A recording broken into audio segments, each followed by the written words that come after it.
Hello players, welcome back to part 2 with Christopher Weare. Now we're diving into the professional side of Professor.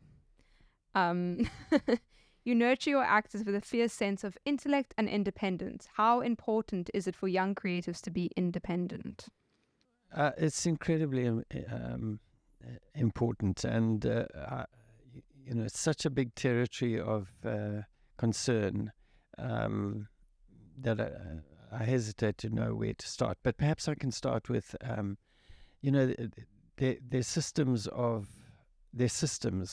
as in acting, okay, and I like to think that if there are systems of dependence, in other words, you depend on a particular way. Let's say you study Stanislavski approach, right? Yes, let's use that as an example. Yeah. So that's your system of dependence, the Stanislavski, which is important. I'm not saying it's not important, but then that has to still entertain creative freedom. Yeah. So systems of dependence versus creative freedom. Creative freedom.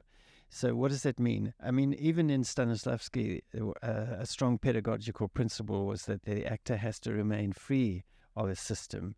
So you have to teach the basics of the craft of acting, which is really an interrogation of the mechanism and an understanding of the mechanism of human behavior, and at the same time allow the creative freedom of the individual to breathe. Otherwise, you lose the individuality of that particular talent. Yeah. So it's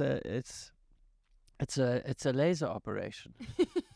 Yeah, it's very precise. Yeah, and it's not about putting a method onto the person, which, I mean, I only read the Lee Strasberg studio like that. It's the method, and it's imposed on the thing, and I don't believe that you retain the individuality of the actor.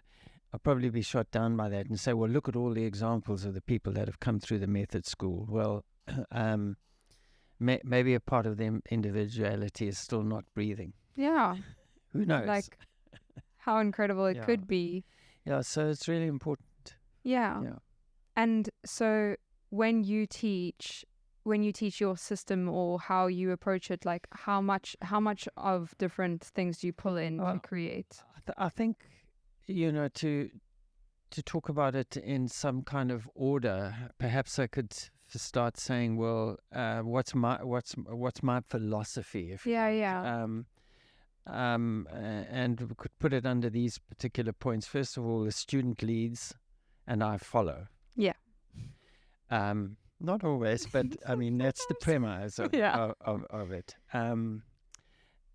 And then I like to think that what informs my way of working is that my ego is in the work and not in myself. Mm-hmm. And thirdly, I think that the actor's autonomy and humanity has to be served and honored, if you like. Yeah. So you have to continue also to acknowledge success, because success is when passion meets purpose. And so, if you address those things in your philosophy, I think you go a long way towards achieving that task of teaching the craft and retaining the individuality of the artist. Yeah. And then, of course, in the actual training of the actor, I think the key thing there is to guide the actor to a purpose beyond self.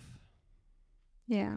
So that's, you'll remember this, your allegiance to the story and knowing the story and what it's about and the genre and the style. And so, an intelligent actor as opposed to one who's waiting for an instruction, and it's the ability to be able to interpret the text, read the score, the text, and then be at the same time being able to interpret that. Okay, because if you're not able to interpret it, then you can't bring the proposal, and the proposal is then informed by your by your response to it. Yeah. And that's your initiative, that's your instinct, that's your creativity, and then it meets the creativity of other actors, Yeah. and hopefully the creativity of director who's not there to instruct you, Exactly. but to nurture a path towards what the best way to tell a story is. Yeah. It's awesome, and it's also like it's so ingrained in me after all those years, like the allegiance to the story, and I don't know, I'm sitting here feeling quite privileged to be taught by you. That's all. Yeah. It's that's what makes the work so exciting. I mean, and you know what I like to achieve early on is the sense that a young student starting training understands. They might not articulate it in a very particular way, but in terms of my words, I want them to know I see you, I hear you. Yeah. And that must come early. Yeah. You know, and I think if you're able to achieve that early with somebody, then the respect for the work. And when I say the respect for the work, that includes the respect for one another, for each other, is the foundation of everything, you know, because that's the structure in which to be creative. Exactly. And if the actor and director have the same relationship with each other and the story, like it goes three ways, like there's such a beautiful synergy between director, actor, and story. Absolutely. And that's when like you see the truth on stage, which is so beautiful. Yeah. We consider you a master of your craft. What does it take to truly master your craft? Practice. Mm. You know, why are the Beatles so good? They played 14 hours a night in Hamburg. Yeah. Practice. And then, of course, their studio days as well. Yeah, it's practice, isn't it? Mm. And that's possibly why I didn't get to the tennis. It didn't fit enough 1,000 not hours. enough practice. I didn't. Those early adolescent years and young 20s, when you're in your 20s, you know, the balance between practice and socializing is perhaps, and it just reminds me of the discipline that these young people who are 16, 17, who are going into, sports, seeing we're talking about tennis, go into, of what a sacrifice that is. It's huge. It's incredible discipline. Yeah, it really is. I think coming straight out of training, it's really difficult because all of a sudden it's not filling your everyday, and it's super difficult to, if you're not working on something, to have that self-discipline to practice. But it's also practicing in a very focused a way. I hesitate to say in a disciplined way, but it is in a disciplined way and a focused way. But discipline and focus together also embrace creativity. So being able to practice creatively as well is really important. So put all of those words together: discipline, practice, focus, but be creative. And that's how to be a master. It's quite simple, actually. I don't know why we aren't all. But I think it's quite important, like especially if you're feeling, I don't know, like you need to oil yourself, is get together with friends and just play with the text. And because the minute you start doing that again, you're like, whoa, okay. And I was saying to somebody the other day, who's known me for a long time, and I said to them, and I think I've grown as a teacher, and I'm talking about these last few years. They said, "What do you mean? You've been doing it for so long?" I said, "Yeah, I've been doing it for so long, but because I'm not so split focus. You know, I'm not in a tertiary institution in like my last position, where I'm also head of a department or director of the little theatre, looking after staff, motivating pay rises and all the rest of it, and supervising students, undergraduate level or postgraduate level. So, I mean, it's very different. Yes, you are all involved in the theatre, but the focus was wrong. So the chance to work at LAMTA has been an incredible privilege in terms of that, of being able to just say, okay, this is what I'm doing, and being able to be on the floor just on the text or with the text and with the actors and the text is a really great privilege. And I think it's served me in terms of skills and in developing them. So cool. Perhaps one could argue and say, well, you've had those skills, but the refinement of those skills is through the opportunity to practice them in such a focused and disciplined way. I think the acting at LAMTA, it's nice how the scene study and acting theory, like those two are married, but the focus on when we go to that class, that is what we're doing, and like there's nothing else going on in our minds. And I think that focus practice on the scene is so valuable. So valuable, because you are able to leave the 22 other subjects at the door.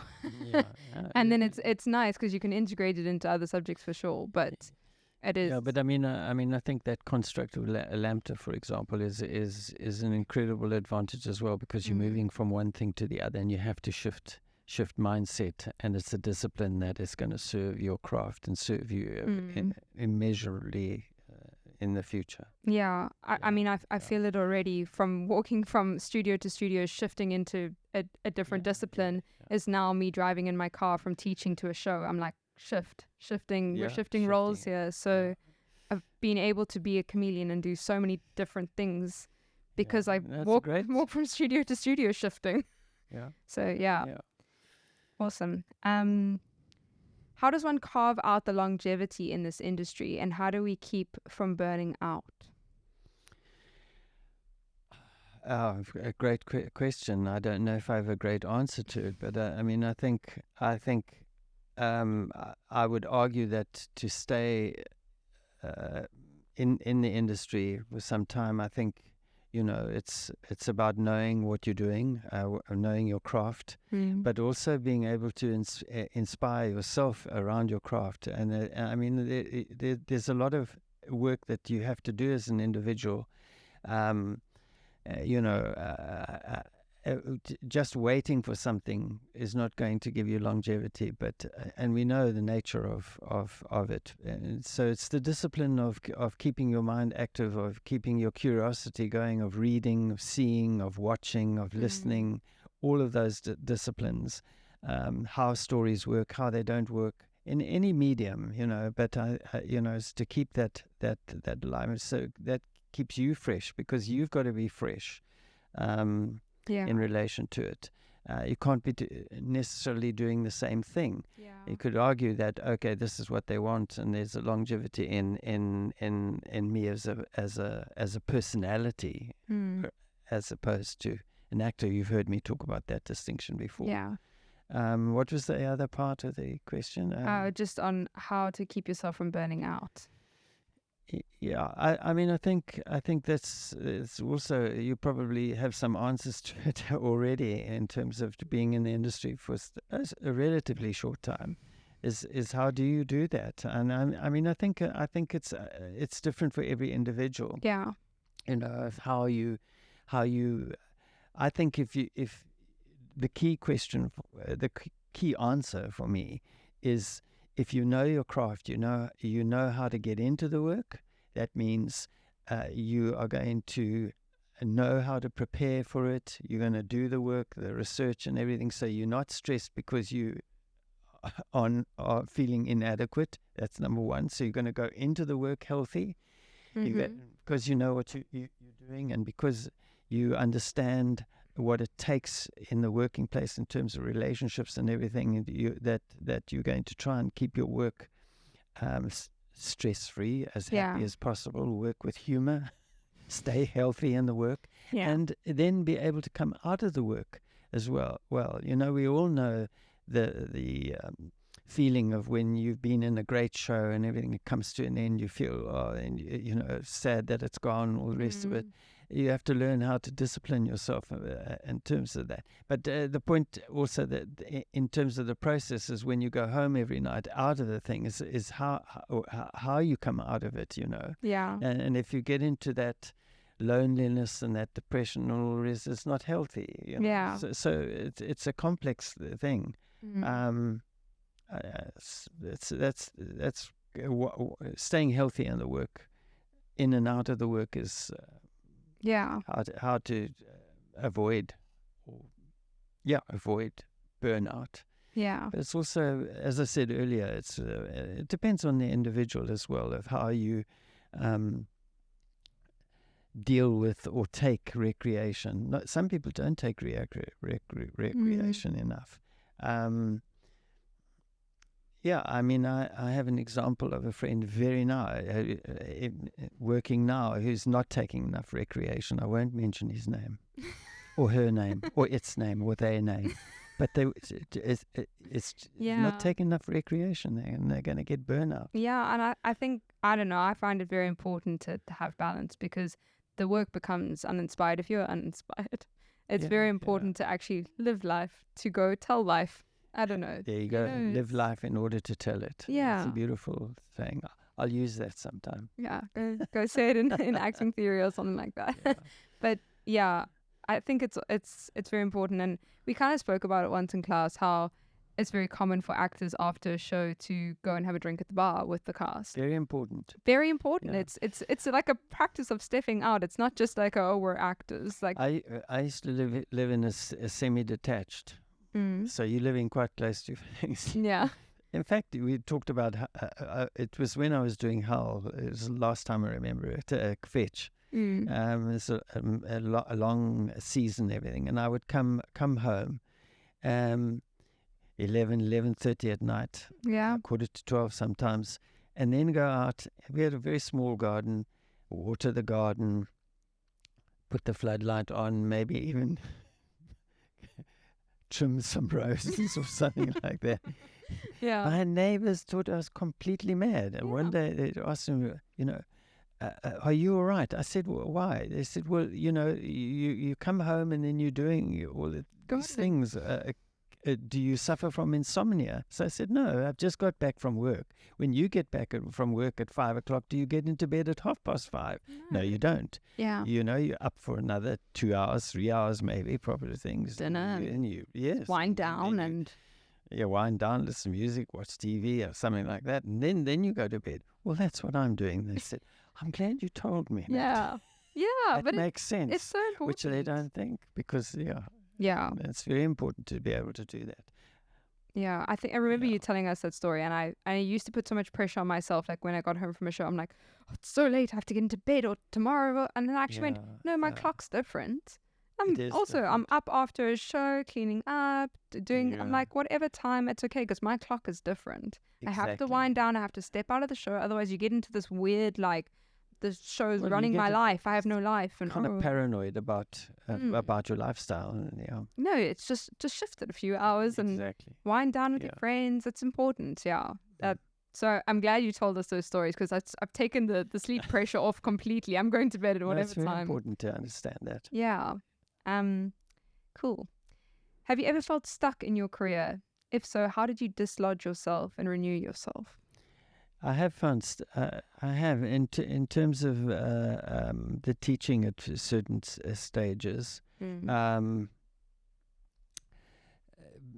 It's mainly to do with not being able to see enough in terms of the world. I mean, and now of course there are different platforms that bring the outside world to you much more vigorously. Yeah. But in the 80s it was very locked. South Africa was very locked. So your exposure to the outside world was very limited. I mean, I did have the privilege of being able to travel on a non-South African passport. Okay, I don't have a South African passport, but obviously cost-wise, it wasn't easy to do that. Yeah. So the point is, it wasn't seeing enough. So you feel as though you're doing the same things and relying on the same things. So so you start reading and you start trying to watch more film, artwork and things like that, and listen to music and that. But I mean that's how I felt at that particular time. It's like starting work from the same point of inspiration. Like you got to find new points of a new in. Yeah. Like starting something from a different point. Exactly. Do you usually start your in is usually the story, but I know music has played a big part in. I still use it. I don't see that as the repetition of using music is not necessarily a factor that I see as keeping me stuck. Oh no, yeah. Because I respond to even if I use the same number or go back to the same number or a similar genre of it, you're also listening to the music in a very different way. Yeah. So it's not always the same way that you're actually listening to it. And as long as that's happening, how you're using it or how it's inspiring you is different and fresh.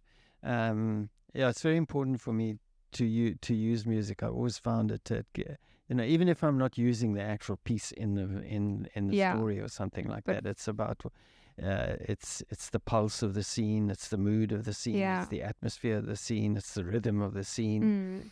I love that. Sometimes I have that. I never share it with the cast. I've got it in me, but I do often share it as well. Yeah. Oh, it's I love the rhythmic work you do in scenes. That's one of my favorites. Like I can hear the rhythms of scenes in the past and like different things you've directed. I'll never forget the scene that you did with Jean-Luc and Tana.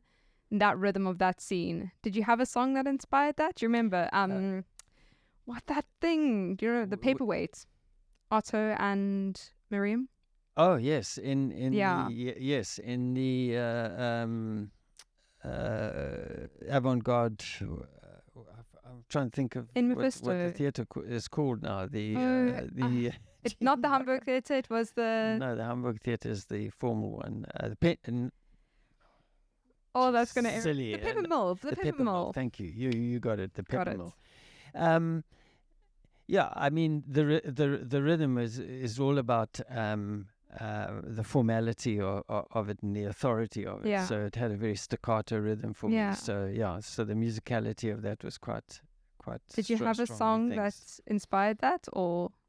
I did, and I'm trying to think what it was. It's a Rolling Stone number. It's almost close to Jumpin' Jack Flash, but it's not Jumpin' Jack Flash. There's another one where Keith Richards' strumming is ta-dan, ta-dan, ta-dan, and then he has an upward on the thing. It's down stroke, down stroke, down stroke, up stroke, up stroke, and it's just, so the tone of it changes. So you get two different tones. So the stamp on the thing and a hand on the thing, two different qualities of sounds. So this kind of thing. So cool. Right. How important is it for young actors to diversify in today's modern industry? In terms of a South African context, particularly, I mean, because of the volume of work that is done, and the volume of work in relation to not only the number of different opportunities that come up, but also in relation to how long shows actually play. There are limitations around that. So, being diverse in the mediums is really important. If you can be, to be a voiceover artist, to be able to work both in theatre and film and move into those mediums very easily, very naturally, is to your advantage. Some people are lucky that don't have to move between those and are constantly retained in one of the mediums of their choice, of their liking and everything. They're very lucky to be in that. But you just have to be able to diversify and be it. For longevity in the industry as well, to keep yourself financially stable. And I mean, even in the big guys world. When I say the big guys, I'm talking about established English actors, American actors, but a lot of the English actors that come from the stage are working in both mediums. Whereas before it was, I'm a theatre artist, I'm not a film artist, and then that kind of language doesn't really hold anymore. People move, and film and theatre don't have that incredible separation that it used to have. If you were a stage actor, you could never be a film actor. I mean, that was very strongly there in the 70s, 80s, even into the 90s. That's so interesting, because for us, like if you're an actor, you're an actor. Exactly. That's what you do, and you can do it wherever, however, for whatever. Awesome. Okay, this is more of a Playroom initiative, so this question is going directly to our audiences. What advice do you have for budding creative souls in our industry today? Creative souls? Yeah, the creatives in our industry. What advice do you have? If the work is not coming to you, create the work. Yes. I mean, I think that's the strongest advice. Create the work. I mean, that was a strong initiative of mine in relation to the intimate theatre, and the sliding scale that we had there. And I wish I'm sure there are opportunities around that. I'm not sure that they are formalized in terms of like a designated theatre space to it, or a particular space to it. Or that they operate on the same premise, and with the premise I'm talking about is, but I do have to say that the intimate theatre was a really privileged one, because it was already subsidized by the University of Cape Town, in the sense that I didn't have to pay rent for it. I had to make sure that all the operation costs were created, but at least one didn't have to pay for the rent of it. But it's about creating work and being able to find those opportunities and those relationships that support it, nurture it, help it. I just wish there was a stronger relationship between the corporate world and our artistic world. I know there are some very, very big bonds, and I'm not want to dismiss those as unimportant, but we just need more. Yeah. For the smaller work, particularly. For the smaller work, yeah, definitely. I mean, there are some great small spaces, like the fringe setting in Cape Town, if you will, is there. I think it just needs a little bit more support, and it's like we're sitting on the precipice of something. I mean, it's complex, because whether the space is in the CBD or that, all kinds of complications in relation to what I'm talking about: security, the ability to come out and be safe in those particular areas, the convenience of it. Being very spoilt in the way that a lot of us live. We live in our communities and in our suburbs, and next to our shop, and those kind of things, and we pick up very bad habits in relation to how far we venture. We venture out of our... I mean, for the most part, but I mean, it's not to say that I think theatres in Cape Town are well supported to a large extent. Yeah. Cool. One last question. What are the biggest pitfalls, in your opinion, that our current industry faces? Wow. I think if we undermine how we train people, could be a pitfall, I think we have some wonderful places that do train, and those need to be retained in order to sustain an industry, and we must never forget that. Yeah. You know, I think it's about. You asked or posed a question about the pitfalls. Yeah. I think a pitfall is if we don't see ourselves as one big family, and that we break up into small units and things. Then we don't support each other enough or talk to each other enough, and I think that's a pitfall that one can fall into. You know, so talking about other people's work to others, to support them in that particular way, all of those kind of things, because we can become so insular, and I think that's one of the pitfalls. Yeah. So it's like getting together, getting on the same page, and then pushing the industry together as a big unit instead of like little separate goals. Interesting. Yeah. I think that it's been exciting to see after COVID how the industry has like slowly like come back to life. And it's almost like it's come back in a bit of a wonky way, but I feel like, I don't know, I feel like we're at an important point where we can come together and push it forward. I agree with you. I think it's incredible how it has come back, you know, and the tenacity of people in relation to that happened, but we're still here, and we can do and will do and want to do and will continue to do. I mean, that tenacity is really admirable. Yeah. Yeah. Awesome. Well, thank you so much, Chris. It's been incredible speaking to you and learning more about you and your views. So thank you. Thank you, Anna. It's been great talking to you. Cool. Thank you. All right. Thank you so much for listening or watching. This was Chris Weare, everybody. You are so lucky to hear from this man. I will see you next week. Bye.